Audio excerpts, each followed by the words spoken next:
पाएंगे? बिल्कुल जय श्री राम बोलेंगे। जय श्री राम हर मुसलमान को कहना चाहिए। राम राम हर मुसलमान को बोलने में कोई दिक्कत नहीं है। हम भगवान श्री कृष्ण के मानने वाले हैं, हम श्री राम के मानने वाले। हमारे बड़े थे, हमने धर्म बदल दिया, हम अपने बड़ों को कैसे बदलें? हमारे बड़े नहीं थे ये मुगल। हम हिंदुस्तानी ब्रीड हैं, हम हिंदुस्तानी हैं। हमारे बड़ों ने मजहब बदल दिया, लेकिन हम अपने पूर्वजों को नहीं बदलेंगे। फकत मुझे ही नहीं, मेरा मुल्क जान से अजीज, मेरे नबी को भी हिंदुस्तान प्यारा था। मैं साजिद रशीदी जी का इंटरव्यू कर रही थी, तो वो कह रहे हैं कि इतनी एकड़ ज़मीन तो हमारी दिल्ली में पड़ी है और फलां जगह पड़ी है, वो सब हमको वापस कर दें। मुझे ये आपसे जानना है कि अगर आप भी इसी कौम से आते हैं, आपका दिमाग अगर इतना ब्रॉड है, अगर आप चीज़ों को समझ रहे हैं, तो आम मुसलमान को आप कैसे समझाएंगे? मैंने उनसे भी पूछा था कि आपका क्या फ़ायदा है, वक्फ बोर्ड में अमेंडमेंट हो, बदल जाए, बंद हो जाए, चलता रहे, आपका पर्टिकुलरली क्या फायदा? उनके पास जवाब ही नहीं था। यही मुझे जानना है कि जब आप इन जैसे लोगों का कोई फायदा नहीं है, आम मुसलमान का कोई फायदा नहीं है, तो आम मुसलमान सड़कों पर स्कैनर लेकर क्यों घूम रहे थे अभी कुछ वक्त पहले तक कि जेपीसी में कह दो स्कैन करके अपनी राय भेज दो? डर का खेल है, डराया जाता है। इस मुस्लिम समाज को, जो शोषित समाज है, जो वंचित समाज है, वो डरा हुआ है, उसे और डरा रहे हैं। तो एक तो दूसरी तरफ से डरता है, फिर अपने वाले डराने बैठ जाते हैं। उसने कहा आप तुम्हारा क्या होगा, मस्जिदें बंद कर दी जाएंगी, सब लूट लिया जाएगा, सारी ज़मीनें छीन ली जाएंगी। किससे छीन ली जाएंगी? इन गरीबों के पास है क्या जिससे छीना जाएगा? उनसे छीन ली जाएंगी जिनके पास है। असदुद्दीन ओवैसी जी की ज़रा पूछिए ना, यूनिवर्सिटी कौन सी संपत्ति पे बनी है? ये हज़ारों करोड़ की संपत्ति लेके बैठे हैं। कैसे? होटल ओबराय दिल्ली का 1 रुपए लीज पे है। वक्त की संपत्ति पे किसने दिया? कौन सी सेटिंग गेटिंग हुई? कोई पूछने वाला है? नहीं। बढ़िया धंधा चल रहा है, सारे अमीर अमीर अमीर अमीर होते जा रहे हैं, गरीब के बारे में कोई चिंता नहीं है। असल खेल यह है कि सारे अमीर लोग मिलकर, जो मैंने कहा ना, जो वक्त के बेनिफिशियरी हैं, वो सारे के सारे यही लोग हैं जो धर्म नेता हैं। तो ये मदनी सब पूरे, मैं ये कह रहा हूं, जितने के जितने, आप पूरा मुस्लिम पर्सनल लॉ बोर्ड उठा लीजिए, जितने लोग उसमें हैं, कहीं ना कहीं सब के सब वक्फ के बेनिफिशियरी हैं। और इसलिए चिल्ला रहे हैं क्योंकि उनको मालूम है कहीं ये गरीबों के पास अगर हक चला गया। हम ये कह रहे हैं, असदुद्दीन ओवैसी साहब को बधाई, आपने मेडिकल कॉलेज बनाया। मुस्लिम बच्चे कितने फ्री पढ़ा रहे हो ये बताओ? मुसलमानों की बड़ी बात करते हो ना, कहो ना इतने बच्चे फ्री पढ़ेंगे, मेरे कॉलेज में इतनी परसेंटेज, इतने बच्चों को मैं फ्री, गरीब बच्चों को पढ़ाऊंगा। हम आपको सल्यूट करें, हम कहें आपने चलो कुछ अच्छा काम किया, लेकिन आपने अपना कॉलेज खोला, आप अपनी यूनिवर्सिटीज बना रहे हैं, आप अपने सिस्टम को खड़ा करें। गरीब को तो कुछ नहीं दे रहे, जिसका हक था, जिसके नाम पे वो प्रॉपर्टी दी गई। और एक जो बड़ी बड़ी बातें इस देश के अंदर जो गुमराह करने की बात होती है, जो ये कहते हैं कि मुसलमानों ने यहां 400 साल हुकूमत की, यहां 500-700 साल हुकूमत की। कौन मुसलमान? हमारे बड़े नहीं थे ये मुगल। हम हिंदुस्तानी ब्रीड हैं, हम हिंदुस्तानी हैं। हमारे बड़ों ने मजहब बदल दिया, लेकिन हम अपने पूर्वजों को नहीं बदलेंगे। हम खुदा और उसके रसूल के ऊपर ईमान रखते हैं। मजबूत मुसलमान हूं मैं भी, और हिंदुस्तान का हर मुसलमान मजबूत मुसलमान है, लेकिन उसका मुगलों से, इन आक्रांताओं से कोई लेना देना नहीं है। ओवैसी साहब का होगा, इन मुस्लिम पर्सनल लॉ बोर्ड वालों का होगा। ये कौन लोग हैं? मैं बता रहा हूं, ये वो लोग हैं जो अपने आप को अपने उनके वारिस कहते हैं। हमारा मानना है, हिंदुस्तान का मुसलमान किस परिस्थितियों में उसने इस्लाम एक्सेप्ट किया, उसने इस्लाम को कबूल किया, बहुत अच्छी बात है। हमारे बड़ों ने भी किया, हमने भी किया।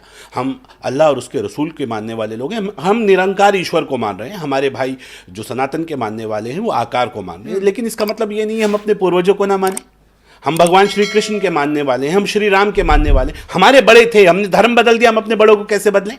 हम मुगल नहीं हैं, हम अफगान नहीं हैं, हम मंगोल नहीं हैं, हम हिंदी हैं। जब अरब जाते हैं, अरब पूछते हैं अंताफी हिंदी, हम कहते हैं हाँ हिंदी, गर्व से कहते हैं हम हिंदुस्तानी। हम हिंदुस्तानी हैं तो हमने नहीं लूटा, आक्रांताओं ने लूटा जो बाहर से आए, उन्होंने जुल्म किए। ये लाल किला उनकी, उन चीख चीख के बता रहा है कि उनकी अमानत है, हमारी नहीं है। हम तो वो पीड़ित पक्ष हैं, वो शोषित पक्ष हैं, वो वंचित पक्ष हैं जिसके ऊपर जुल्म हुआ। जब राजा महाराजा, जब बादशाह अपना हंटर चलाते होंगे तो हमारे बड़े भी उस हंटर की लपेट में आते होंगे। बिल्कुल, जो लोग ये कहते हैं कि नहीं हम यहाँ के उन मुगलों के पैरोकार हैं, हम उन मुगलों के वारिस हैं, ये होंगे वारिस मुगलों के, हम नहीं हैं। हम हिंदी हैं, हम वो हैं। जब एक आम हिंदुस्तानी पे, आम भारतीय पे जुल्म हो रहा था तो हमारे बड़ों पे भी हो रहा था। हम वो दर्द वाले लोग हैं। और इसलिए मैं कहता हूं कि जो अपने आप को मुगलों से जोड़े वो जोड़े। मैं तो अपने आप को नबी मोहम्मद साहब और उनके साहबाओं से जोड़ता हूं। अपने आप को श्री राम से जोड़ता हूं, श्री कृष्ण से जोड़ता हूं, ये मेरा कल्चर है। जय श्री राम बोल पाएंगे? बिल्कुल जय श्री राम बोलेंगे। जय श्री राम हर मुसलमान को कहना चाहिए। राम राम हर मुसलमान को बोलने में कोई दिक्कत नहीं है। जय का मतलब क्या होता है? जिंदाबाद। श्री का मतलब क्या होता है? जनाब। राम का मतलब क्या होता है? श्री राम। अगर हम राम की जिंदाबाद करने में किसी को दिक्कत हो सकती है क्या? बिल्कुल नहीं होनी चाहिए। आपको राहुल गांधी की जिंदाबाद करने में तो दिक्कत नहीं है, आपको अखिलेश यादव की जिंदाबाद करने में तो दिक्कत नहीं है, आपको और नेताओं की जिंदाबाद करने की, सोनिया गांधी की जिंदाबाद करने में दिक्कत नहीं है। लेकिन श्री राम जिसको आत्मसात किया हम लोगों ने, जिसके बारे में कहा अल्लामा इकबाल ने, है राम के वजूद पे हिंदुस्तान को नाज, अहले नजर समझते हैं उनको इमाम हिंद। इमाम हिंद का इमाम उसे कहते हैं जिसको आप फॉलो करते हैं, जिसकी इताअत करते हैं। बिल्कुल। आप उसकी जिंदाबाद करने में आपको तकलीफ हो रही है? कमाल कर दिया भाई। मतलब मैं अरबों की जिंदाबाद कर लूं, मैं मंगोलों की, चीनियों की जिंदाबाद कर लूं, लेकिन मैं अपने हिंदुस्तान के, अपने पूर्वजों की जिंदाबाद करूं, इसमें मुझे तकलीफ होती है। मुझे तो नहीं है। मैं तो बड़ी ईमानदारी से कहता हूं कि इस मुल्क में मेरे नबी, जिसे मोहम्मद साहब, जिससे मुसलमान आत्मसात करते हैं, फॉलो करते हैं, अमीरे अरब को आई ठंडी हवा जहां से, मेरा वतन वही है, मेरा वतन वही है।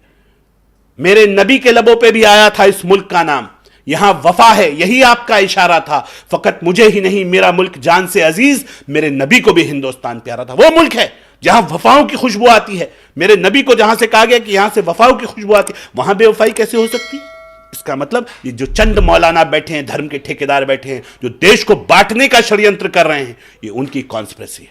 नहीं, आपके लिए देश पहले, ये तो मैं समझ गई आपकी बातों से। एक मौलवी साहब को मैं सुन रही थी, उनसे पूछा गया डिबेट में कि देश पहले कि आप कुरान को पहले रखेंगे, उन्होंने कुरान का नाम लिया। हुब्बुल वतनी निफ्सुल ईमान क्या है?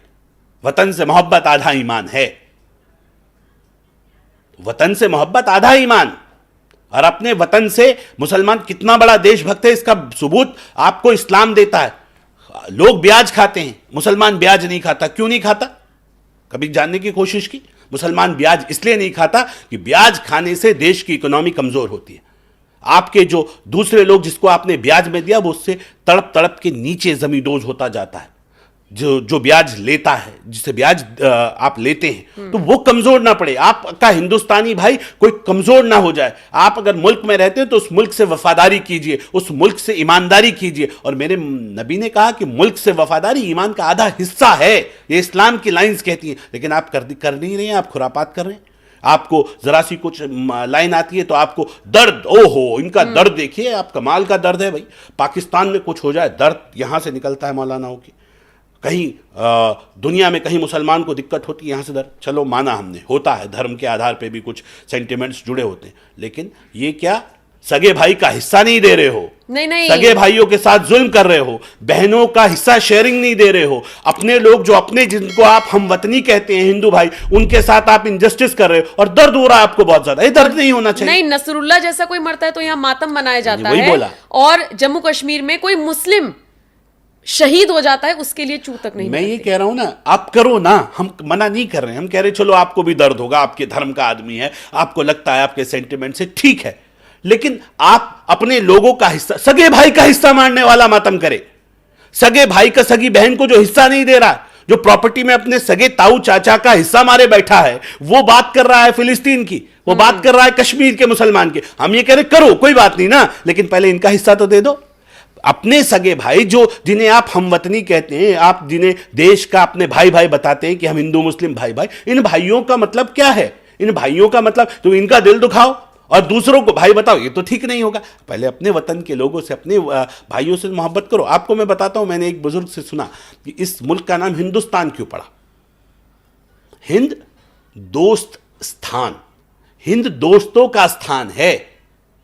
हिंद में लोग दोस्तों की तरह रहते हैं, क्योंकि दोस्तों में बंटवारा नहीं होता, भाइयों में बंटवारा होता है। आप वो दोस्त बने ना, क्या चाहिए ये पकड़ो। आपको काशी पे दिक्कत है, ये लो यार काशी हमारी तरफ से तोहफा। मथुरा पे दिक्कत है, ये लो मुस्लिम भाइयों की तरफ से भाइयों को तोहफा। ये देश चाहिए। अगर हिंदुस्तान में रहना है तो वो दोस्ताना दिखाना पड़ेगा, वो मोहब्बत दिखानी पड़ेगी। फिर कहते हैं हर कंकर में शंकर ढूंढते हैं आप। जब आप नहीं मानेंगे तो फिर ढूंढेंगे ना, फिर गड़बड़ क्यों चल रहे हो? आप मोहब्बत दिखा दो, चलो। मैं ये मानता हूं कि जो मोहम्मद साहब का किरदार को फॉलो करते हैं, जो उनके हुस्न अखलाक को जानते हैं, अगर कोई मुसलमान मोहम्मद साहब के हुस्न अखलाक को अपनी जीवन में आत्मसात कर ले, उससे कोई नफरत नहीं कर सकता, मेरा दावा है। मैं भी तो मुसलमान हूं। आप वो मोहब्बत दिखाइए।